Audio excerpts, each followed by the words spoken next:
शांति और शांति यानी सोजो एंड शलोम में आपका स्वागत है। एक अंधेरे कमरे में अचानक एक रोशनी की किरण आती है और उस कमरे की मिट्टी के कण उस रोशनी में नाचते दिखाई देते हैं। रोशनी उस कण की किसी खूबी के कारण उस पर नहीं आती, बल्कि ये उस किरण की दया है। हम भी उन मिट्टी के कणों की तरह ही हैं जिनकी पहचान जीवन की ज्योति प्रभु यीशु के साथ बनती है। उस ज्योति के बिना हम बस मिट्टी के कण ही रह जाते हैं और कुछ भी नहीं। आइए आज हम अपनी असली पहचान के बारे में बात करें। शुरू करते हैं परमेश्वर के वचन से। परमेश्वर का वचन हमने लिया है पत्रस रसूल की दूसरी पत्री, उसका पहला अध्याय दूसरी आयत से आगे। यहाँ इस प्रकार लिखा है, परमेश्वर की और हमारे प्रभु यीशु की पहचान के द्वारा अनुग्रह और शांति तुम में बहुतायत से बढ़ती जाए, क्योंकि उसकी ईश्वरीय सामर्थ्य ने सब कुछ जो जीवन और भक्ति से संबंध रखता है हमें उसी की पहचान के द्वारा दिया है, जिससे हमें अपनी ही महिमा और सद्गुण के अनुसार बढ़ाया है, जिसके द्वारा उसने हमें बहुमूल्य और बहुत ही बड़ी प्रतिज्ञाएं दी हैं, ताकि इनके द्वारा तुम उस सड़ाहट से छूटकर जो संसार में बुरी अभिलाषाओं से होती है ईश्वरीय स्वभाव के संभागी हो जाओ। इसी कारण तुम सब प्रकार का यत्न करके अपने विश्वास पर सद्गुण और सद्गुण पर समझ और समझ पर संयम और संयम पर धीरज और धीरज पर भक्ति और भक्ति पर भाईचारे की प्रीति और भाईचारे की प्रीति पर प्रेम बढ़ाते जाओ। क्योंकि यदि ये बातें तुम में वर्तमान रहें और बढ़ती जाएं, तो तुम्हें हमारे प्रभु यीशु की पहचान में निकम्मे और निफल ना होने देंगी। क्योंकि जिसमें ये बातें नहीं वह अंधा है और धुंधला देखता है और अपने पिछले पापों से धुलकर शुद्ध होने को भूल बैठा है। इस कारण हे भाइयों, अपने बुलाए जाने और चुन लिए जाने को सिद्ध करने का भली भांति यत्न करते जाओ, क्योंकि यदि ऐसा करोगे तो कभी भी ठोकर ना खाओगे। वरन इस रीति से तुम हमारे प्रभु और उद्धारकर्ता यीशु मसीह के अनंत राज्य में बड़े आदर के साथ प्रवेश करने पाओगे। वचन को पढ़े और सुने जाने से आशीष हो। हमारे इस जीवन में हमारी असली पहचान क्या है और कैसे बनती है? कुछ दिन पहले मुझे एक दोस्त का फ़ोन आया। उन्होंने पूछा आप कहाँ से बोल रहे हैं? मैंने बताया मैं चंडीगढ़ से बोलता हूँ। फिर उन्होंने पूछा आप करते क्या हैं? हमने बताया हम परमेश्वर का वचन लोगों तक पहुँचाते हैं। उन्होंने बोला इसके अलावा क्या करते हो? अब इसका मेरे पास कोई उत्तर नहीं था। क्या हमारी आइडेंटिटी परमेश्वर के साथ जुड़ने के साथ कुछ बदली है? हमारी पहचान है क्या और पहचान होती क्या है? हमारी पहचान बनती है पहले जन्म लेते ही हमारे माता पिता के साथ। ये हमारी संसारिक पहचान है। पेरेंट्स के साथ जिस जगह पर हम जन्म लिए हैं, बहुत लोग अपने नाम के साथ उस जगह को ही जगह का नाम जोड़ लेते हैं। जयपुरिया जैसे लिख देते हैं लोग, जयपुरिया या बटालवी ऐसे। उसके बाद में आ जाती है हमारी कास्ट। फिर एजुकेशन आ जाता है, कितना पढ़े हैं हम। कार्ड के ऊपर लोग इतनी डिग्रियां लिख देते हैं। फिर हमारा धर्म, वो पहचान बनता है। पहले हमारी पहचान होती है हम किसके बेटे हैं। उसके बाद में हमारी पर्सनल पहचान बनने लग जाती है। हम अपनी एक, जहां हम काम करते हैं उसके द्वारा या अपने द्वारा अपनी एक पहचान बना लेते हैं। और बहुत लोगों के अच्छे काम के कारण उनके माता पिता की पहचान बच्चों के कारण बन जाती है। दूसरी हमारी पहचान है आत्मिक पहचान। दाऊद राजा था, सब कुछ उसे पता था। उसे परमेश्वर के मन का इंसान माना गया, लेकिन फिर भी भजन संहिता 8 की 3 और 4 में वो कह उठता है, परमेश्वर इंसान है क्या जो तुम उसके बारे में ख्याल करते हो?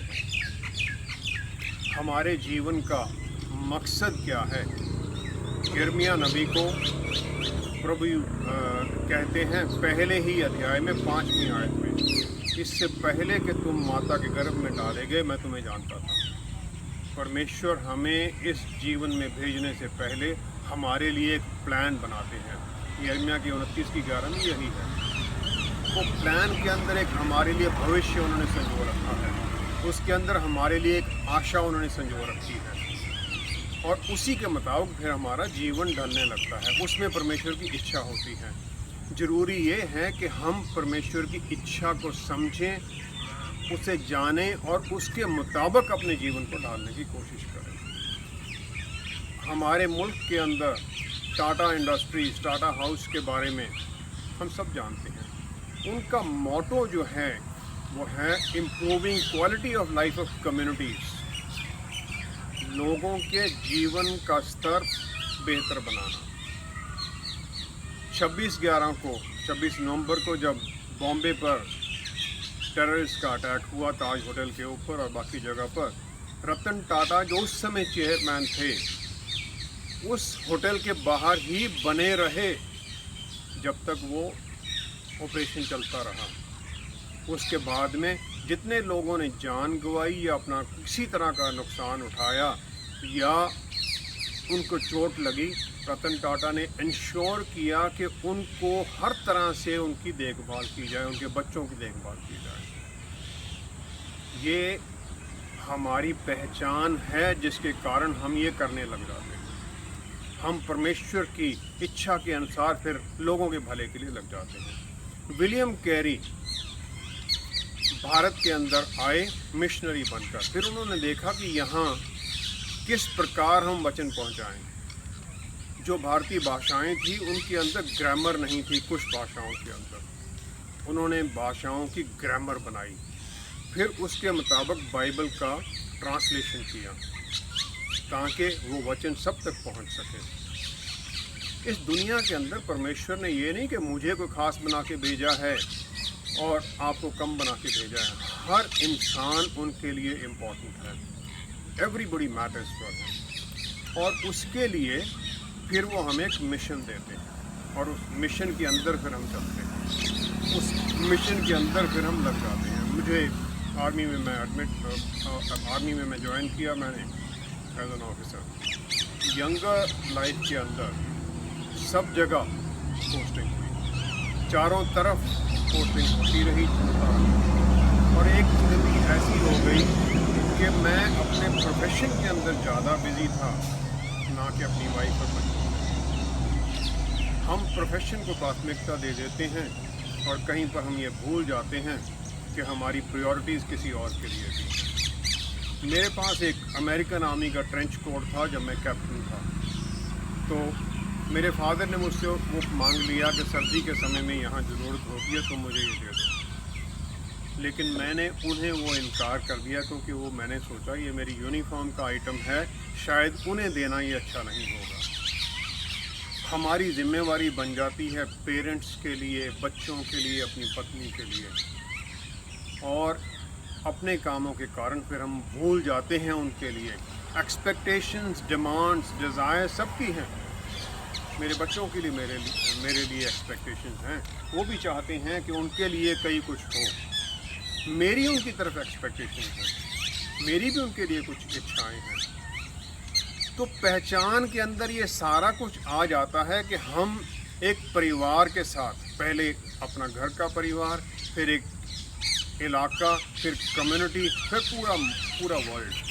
डोनाल्ड ट्रंप ने अभी, अमेरिकन प्रेसिडेंट ने पेरिस डील से अमेरिका को बाहर निकाल लिया, इस कारण कि अमेरिका का खर्चा उसमें ज़्यादा हो रहा। एक कारण ये भी दिया गया है। हम जब ऐसे काम करते हैं तो हम भूल जाते हैं कि हम परमेश्वर के बनाए इस पूरे संसार के अंदर एक हिस्सा हैं।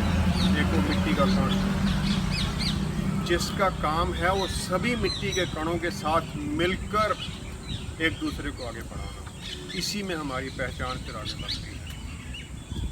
सभी पेरेंट्स अपने बच्चों के लिए पूरी कोशिश करते हैं, हर उनकी डिसीजन में उनको सपोर्ट करने की कोशिश करते हैं, लेकिन कई बार ऐसे होता है कि कई चीज़ों में कोई ना कोई कमी रह जाती है। तो इस कमी को कैसे पूरा किया जाए? इसमें दो बातें हैं, एक तो है अकाउंटेबिलिटी, एक है बैलेंस। अकाउंटेबिलिटी क्या है? गार्डन ऑफ ईडन के अंदर परमेश्वर ने सब कुछ मुहैया कर दिया, सब कुछ ये इंसान के लिए ज़रूरी है। और परमेश्वर उसके लिए हर रोज़ आते थे आदम और ईव के पास उनको बताने के लिए, प्लस अकाउंटेबिलिटी भी थी, पूछने के लिए तुमने आज क्या किया, क्योंकि उन्हें जिम्मेवारी दी गई थी उस गार्डन को संभालने के लिए, tend to it, that is the word. तो अकाउंटेबिलिटी परमेश्वर उसी समय से शुरू करते हैं, और अकाउंटेबिलिटी के अंदर और बैलेंस के अंदर हम कहाँ फंस जाते हैं, जब शरीर की जो शक्ति है वो आत्मा की शक्ति या सोल की शक्ति के ऊपर हावी होने की कोशिश करती है। सोल हमारी डिज़ायर्स, हमारी फीलिंग्स, सांसारिक ज़रूरतों पर आती है, सोल हमें उसमें उलझाने लग जाती, शरीर हमें सोल के साथ उसमें उलझाने लग जाता है, ताकि हम परमेश्वर के उस बताए हुए मिशन पर ना जा सकें। यूहन्ना 1:12 के अनुसार हम परमेश्वर के बच्चे हैं। परमेश्वर के बच्चे का काम है परमेश्वर के राज्य के लिए काम करना, और उससे भटक जाना ही पाप है। परमेश्वर का राज्य गार्डन ऑफ ईडन के अंदर आदम और ईव के लिए था उनकी आज्ञा में रहना, आज्ञा से निकले और पाप हो गया। न्यायियों की 13वें अध्याय की 24वीं आयत के अंदर सैमसन के बारे में लिखा गया है। 13वें अध्याय में सैमसन पैदा होता है, वो ब्लेस्ड है, परमेश्वर द्वारा उसे ब्लेसिंग दी गई है, और फिर वो आगे चलता है, बड़ा होता है, और उसके सामने एक शेर आ जाता है। वो शेर को इस प्रकार फाड़ देता है जैसे कि किसी छोटे मुर्गी के बच्चे को, कितना ताकतवर होता है। एक गधे की जबड़े की हड्डी को उठाकर वो 1000 लोगों को मार देता है। उसे इतनी शक्ति दी गई, न्यायी बनाया गया था उस समय इज़राइल के लिए वो, ताकि वो दुश्मनों से उन्हें बचा सके और बीच में उनके लिए न्याय कर सके। अब सैमसन भटक गया औरतों के जाल में, फिर वो फाइनली पहुंच जाता है डलाइला के पास। डलाइला यहूदी नहीं है, दुश्मन के साथ है, और फिर वो उसे फुसलाकर उससे पूछती है कि तुम्हारी शक्ति का राज क्या है। पहले वो उसे गलत उत्तर देता है, लेकिन फाइनली उसे जवाब दे देता है कि जो मेरे बाल हैं अगर ये काट दिए गए तो मेरी शक्ति खत्म हो जाएगी। उसके सोए हुए के वो बाल काट देती है और सैमसन को कैदी बना दिया जाता है। फाइनली उसका मखौल उड़ाने के लिए उसे बांधा जाता है, उसे संगलों में, और एक पार्टी होती है। सैमसन उसके अंदर जो उसे लेके जाता है उसे बोलता है इसके जो पिलर्स हैं उनके साथ मुझे खड़ा कर दे ताकि मैं उनके साथ सहारा ले सकूं, और फिर वो प्रार्थना करता है परमेश्वर मुझे एक मौका दे दो, और वो उन पिलर्स को अपने शक्ति के द्वारा गिरा देता है। बिल्डिंग गिर जाती है और 3000 लोग मर जाते हैं। सैमसन को जिम्मेवारी मिली थी, उसकी शक्ति मिली थी ताकि वो परमेश्वर का काम कर सके, लेकिन वो भटक गया और इस प्रकार बर्बादी के रास्ते पर चला गया। हमारी भी जिम्मेवारी होती है अपने माता पिता की तरफ, उन लोगों की तरफ जो हमारे साथ जुड़े हुए हैं, हमारे परिवार के लोग, सोसाइटी के लोग, और फिर हमारी जिम्मेवारी परमेश्वर की तरफ भी साथ ही साथ है। परमेश्वर की तरफ जिम्मेवारी के साथ फिर हमें वो शक्ति देते हैं, गाइडेंस देते हैं ताकि हमें उस जिम्मेवारी को हम पूरा कर सकें। दाऊद को राजा बनाया गया, और दाऊद के बारे में कहा गया है कि दाऊद परमेश्वर के मन का इंसान था। हर काम के अंदर वो परमेश्वर की इच्छा के अनुसार करता था, लेकिन दाऊद भी भटक गया बादशिबा के साथ, और इज़राइल का इतिहास बदल गया। दाऊद ने अपने मरने के समय पर इज़राइल के लोगों से बात की, और मंदिर जो बनाया जाना था उसके लिए उसने दान मांगा। उसने अपना दिया 5000 टैलेंट्स ऑफ गोल्ड और 10,000 टैलेंट्स ऑफ सिल्वर। ये बन जाता है 110 टन सोना, टनों के हिसाब से सोना, और 260 टन चांदी, इतना उसने दिया। अब उसका बेटा सोलोमन राजा बनता है। वो मांगता है परमेश्वर से बुद्धि और ज्ञान, और उसे मिलता है। वो बिल्डर है, मंदिर बनाता है और बहुत कुछ बनाता है जेरूसलम के अंदर। लोगों पर टैक्स लग जाते हैं और टैक्सेस के कारण लोग उसे परेशान होते हैं। जब वो मरता है तो उसका बेटा रेहोबोआम बनता है राजा, और उसका जो अपोजिट जो दूसरे ट्राइब्स वाले हैं उनका लीडर आता है जेरोबोआम। दूसरे इतिहास के 10वें अध्याय की 3-4 आयत में वो आके कहता है रेहोबोआम से कि तुम्हारे पिता ने हमारे ऊपर बहुत ज़्यादा टैक्स लगाया था, इसे कम कर दो। लेकिन उसका बेटा जो एल्डर्स हैं राज्य के अंदर उनकी बात नहीं सुनता और विभाजन हो जाता है। इज़राइल का राज्य 2 हिस्सों में बंट जाता है। दाऊद ने बनाया, सुलेमान ने उसे स्थापित किया और सुलेमान के लड़के ने उसे विभाजित कर दिया। तीसरी पीढ़ी में ही जाके सब कुछ खत्म हो गया। सोलोमन डिबॉचरी में था, हर तरह के व्यभिचार, हर तरह के सुख विलास में लगा हुआ था, और आखिर में वो सबोपदेश के 2 अध्याय में कह देता है कि मैंने अपने मन के लिए सब कुछ किया, लेकिन मैंने ये जाना कि सब कुछ व्यर्थ है। उसका बेटा एक बिगड़ा हुआ पुत्र था, जैसे उसने कुछ शायद सिखाया ही नहीं। जेरोबोआम जो तीसरा आदमी आया, वो वांटन पावर, वो पावर चाहता था, और ये कॉम्बिनेशन हुआ जिससे डिजास्टर हो गया।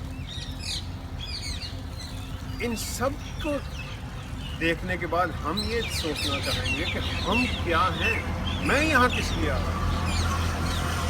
मेरी होंद इस दुनिया के अंदर समुद्र पर चलते एक शिप की तरह है। उसका शिप का पहला है कि वो डूबे ना, डूबना पाप के अंदर, उसमें ना टकराए, किसी दूसरे शिप से टकरा ना जाए वो। तीसरा है कि अपने मकसद तक पहुंच जाए, जो उसका डेस्टिनेशन है, जहाँ के लिए वो जा रहा है वहाँ पहुँचे। हमारा भी यही जिम्मेवारी है, हमारी इसी में पहचान बनती है कि हम संसार के भोग विलास में डूब ना जाएं, हम किसी व्यर्थ के झगड़ों में ना पड़ जाएं, और जो मकसद हमें दिया है परमेश्वर ने हमारे जीवन के लिए, जो उसकी इच्छा है, हम उसे पूरा कर सकें। इसी में हमारी पहचान, आत्मिक और दुनियावी पहचान पक्की हो जाती है। तो फिर इस बैलेंस को बनाए रखने के लिए हमें इस जीवन में क्या करना पड़ता है? सबसे पहला है कि हम अपना जो मिशन है वो जानने की कोशिश करें कि परमेश्वर ने हमें इस दुनिया में भेजा क्यों। परमेश्वर हमें भेजते हैं एक परिवार के अंदर। उस परिवार में आने का एक मकसद है उनका कि उस परिवार की जो आइडेंटिटी है उसके साथ हम आगे बढ़ें। दूसरा, फिर हमें वो हमारे जीवन के अंदर एक्सपीरियंसेस, हमारे जीवन के अंदर नौकरी, एजुकेशन, वो सब कुछ हमें देते हैं। उस मिशन को पूरा करने के लिए हमें ये आशीष दी गई है। जैसे हमने पत्रस की पुस्तक में पढ़ा था, परमेश्वर ने हमें सब कुछ दे रखा है और इस प्रकार हमें वो मिलता रहता है। जो भी हमें मिला है उससे हम भटके ना, उसको हम याद रखें कि यस, इसके साथ मैंने अपना मिशन पूरा किया। तो इसमें पहला आ जाता है डिस्ट्रैक्शन फ्रॉम गोल, जो है भटक जाना उस मिशन से एक पाप है, उससे हम बचे। हमारी एक भिन्न आइडेंटिटी है, पहचान है, हम उस पहचान पर बने। क्रिटिसिज्म आजकल कॉमन है, जिसके बारे में देखें हम उसको क्रिटिसाइज करना आजकल एक कॉमन बात हो गई है, और इसको हम अपनी पहचान मानने लगे हैं कि मैं प्राइम मिनिस्टर को, प्रेसिडेंट को, मैं सबको क्रिटिसाइज कर देता हूँ। लेकिन क्या ये हमारा काम है? ये हमारा मकसद है जीवन का? दाऊद ने भी वो किंगडम के लिए सब दान दिया, लेकिन क्या दान देना ही हमारी पहचान है? पहला शमूएल के 9वें अध्याय के अंदर सॉल जाता है अपने पिता के गुम हुए गधों को ढूंढने के लिए, और 13वें अध्याय उसे फिर राजा घोषित कर दिया जाता है। और 13वें अध्याय के अंदर राजा का काम है राज्य करना, एडमिनिस्ट्रेशन चलाना, और वो 13वें अध्याय की 8 से 10वीं आयत में बलि देने के लिए तैयार हैं सब लोग, और शमूएल आने में लेट हो जाता है, लोग जाने लग जाते हैं। तो सॉल इसमें भटक जाता है कि लोग कहीं चले ना जाएं, कहीं मैं पॉपुलैरिटी लूज़ ना कर दूं, और वो बलि खुद दे देता है। उसका काम है राजा का, वो बन जाता है प्रीस्ट, और उस गलती के कारण वो अपना राज्य गवा बैठता है। और राज्य गंवाना उसका ये सब भटकने के कारण होता है, क्योंकि वो ये नहीं समझ पाता है कि उसकी ज़िंदगी का मकसद क्या है। डिस्ट्रैक्शन, उस मकसद से भटक जाना ही हमारे लिए वो एक मेजर प्रॉब्लम बन जाता है। दूसरा है जो दूसरों के सेक्रेड राइट्स हैं उनमें इंटरफेयर करना। हर एक इंसान के कुछ राइट हैं। मेरे बच्चों के मेरे ऊपर राइट्स हैं, मेरा उनके ऊपर राइट्स है, मेरी पत्नी का मेरे ऊपर राइट्स है। आज हम कितना देखते हैं कि सीनियर सिटीजन अपने जीवन पर परेशानी में हैं क्योंकि उनके बच्चे उनका ध्यान नहीं रखते हैं। कितना हम पढ़ते हैं किसी लड़की को स्टेशन पर भीड़ भड़के में छोड़ दिया गया, बच्चे को, उसके माता पिता उसको छोड़ के चले गए। सेक्रेड राइट है उनका, लेकिन वो हम राइट भंग कर देते हैं। औरतों का, बच्चों का, कोलीग्स का, जो हमारे साथ काम करते हैं, उन सब का एक राइट है। उनका एक अलग स्पेस है, उनका अपना एक राइट है। उस जगह के ऊपर जो काम कर रही हैं हमारे साथ औरतें, क्या हम उनके राइट को भंग कर रहे हैं किसी तरह की गलत कमेंट्स पास करके, या किसी भी तरह उनकी तरफ गंदी नज़र से देखने के साथ? ये सब मिसट्रीटमेंट है। और पाप के अंदर हम अपने ऊपर ज़्यादा नुकसान उठाते हैं क्योंकि हम इसी के बारे में सोचने लग जाते हैं। हम भटक जाते हैं अपने मिशन से, और फिर वो पेन जो है, लॉस राइट्स ऑफ बिलीवर्स, जो दूसरे लोग हैं उनका जो राइट है जिस पर हम भंग करते हैं, वो सब फिर हमें ख़राब करता है, परेशानी करता है। परमेश्वर ने हमें बहुत शक्ति दी है, लेकिन उस शक्ति का हम दुरुपयोग करने लग जाते हैं, और शक्ति को फिर हम समझ ही नहीं पाते और अंधे हो जाते हैं। तीसरा है बैलेंस बनाए रखना नेसेसरी है। सुलेमान नीति वचन के 25वें अध्याय की 16वीं आयत में कहता है, अगर तुम्हें शहद मिल गया है तो इतना ही खाओ, ज़्यादा खाने से कहीं तुम उल्टी ना कर बैठो। किसी भी चीज़ की बहुतायत पाप है। पहला कुरिन्थियां 7 के 5वें आयत के अंदर पौलुस रसूल इवन फास्टिंग के बारे में भी ये कहते हैं, फास्टिंग के कारण कहीं हम पत्नी अपने पति का उसके लिए अधिकार और पति पत्नी का अधिकार ना कहीं खंडित कर दे, वो भी फास्टिंग भी सहमति के साथ हो। यहाँ तक वो बैलेंस को रखते हैं। तो इसलिए हमें ये पहचानना ज़रूरी है कि हम किसी के सेक्रेड राइट्स पे इंटरफेयर ना करें, एक बैलेंस बनाए रखें वो राइट्स के अंदर और प्रिविलेजेस के अंदर। तो फिर हम हमारे जीवन का मकसद कैसे पूरा कर सकते हैं ताकि अपने गोल या मिशन को पा सकें? रोमियो के 8वें अध्याय की 29वीं आयत में हमें यहाँ आने का रीज़न दिया गया है। परमेश्वर के राज्य में काम करना और उसके बेटे की इमेज में बदले जाना। हमें परमेश्वर चाहते हैं कि प्रभु यीशु जैसे हम बने। क्रिश्चियन का मतलब ही है क्राइस्ट जैसा बनना। और अयूब जेम्स 4:14 में कहते हैं, मैन इज अ वेपर। आदमी कुछ भी नहीं है, उसके जाने के बाद उसकी हैसियत ख़त्म हो जाती है। सुलेमान जो वाइजेस्ट मैन था, सबोपदेशक की 12:13 में वो फाइनली कहता है, परमेश्वर के ऊपर ध्यान लगाना, परमेश्वर की इच्छा के अनुसार काम करने में ही हमारा सब कुछ है। इसलिए जब हम बहुतायत में हैं तो हम दूसरों को ब्लेस करें, दूसरों को आशीष दें। जब हम कमी में हैं तो धन्यवाद करें परमेश्वर का कि हम हैं तो हैं कम से कम, और प्रार्थना करें और प्रार्थना में वो शक्ति मांगें परमेश्वर से ताकि हम उसकी इच्छा के अनुसार काम कर सकें। दूसरा पत्रस का पहला अध्याय जो भी हमने पढ़ा था पहले, उसकी 2-3 आयत में लिखा है, जीवन और भक्ति के लिए हमें सब कुछ दे दिया गया है, वो सब हमें मिल चुका है। All power has been given to us. और फिर वो कहते हैं दूसरों की तरफ प्यार करो। अगर हम में 9वीं आयत में फिर वो कहते हैं अगर हमारे अंदर प्यार नहीं है तो हम अंधे हैं, इग्नोरेंट हैं, जानते नहीं हैं उस आशीष को जो प्रभु यीशु द्वारा हमें मिल चुकी है। आशीष हमारी मुक्ति की, आशीष हमारी पापों की माफ़ी की, आशीष हमें एक नया जीवन मिलने का, वो भूल गए हैं।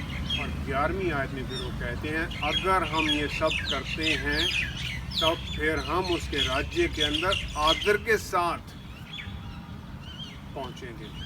आदर के साथ परमेश्वर के राज्य में पहुंचना ही हमारे लिए ज़रूरी है। मार्कुस के 11वें अध्याय के अंदर 12 से 14 आयत, 11वें अध्याय 12 से 14 आयत के अंदर प्रभु यीशु एक फिग ट्री, अंजीर का पेड़ है, उस पर पत्ते लगे हुए हैं, तो वहाँ पहुँच जाते हैं। प्रभु यीशु उस पेड़ को देखते हैं, उस पर कोई फल नहीं है, उसे श्राप दे देते हैं कि तुम्हारा फल कोई कभी भी ना खाए, और वो सूख जाता है।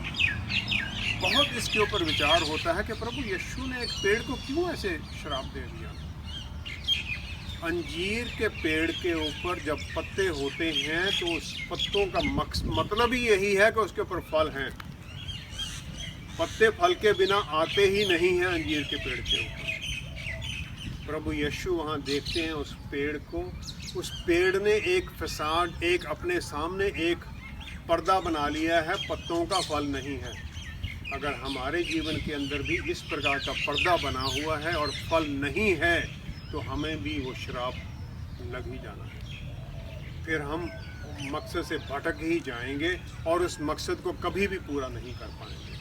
परमेश्वर हमारे मनों को जांचते हैं और हम अपने मनों के द्वारा उनके साथ जुड़े रहें, उनके ऊपर बने रहें। यही हमारा गोल है और इसी द्वारा हम उसे पूरा कर सकते हैं। आइए प्रार्थना करें। पिता परमेश्वर, धन्यवाद है आपका कि आपने हमें चुना है और जिसे आप चुनते हैं उसे आप स्थापित करते हैं।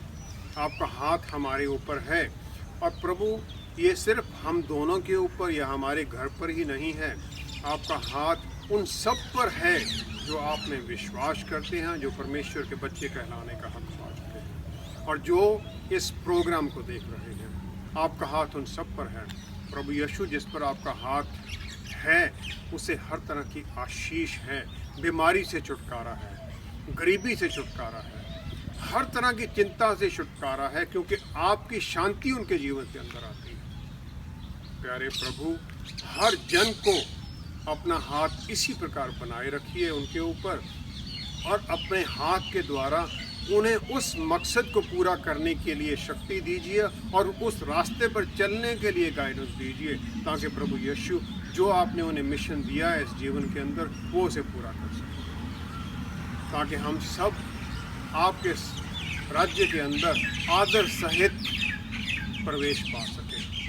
धन्यवाद है पिता परमेश्वर, हमारी प्रार्थना सुनने और स्वीकार करने के लिए। हम सब कुछ मांगते और ग्रहण करते हैं पिता आपके प्यारे बेटे और हमारे उद्धारकर्ता प्रभु यीशु के पवित्र नाम में। आमीन, आमीन, आमीन। प्रभु यीशु हमारे बोझ अपने ऊपर इसलिए ले लेते हैं कि हम किसी और का बोझ हल्का कर सकें। क्राइस्ट जैसा बनकर जीना ही एक विश्वासी का लक्ष्य होना चाहिए, तभी हम सही तौर पर उनके चेले कहलाए जाने के हकदार बनते हैं। Thank you so much for watching. अगले हफ्ते आपसे फिर मुलाकात होगी। अपना ख्याल रखिए। Stay blessed.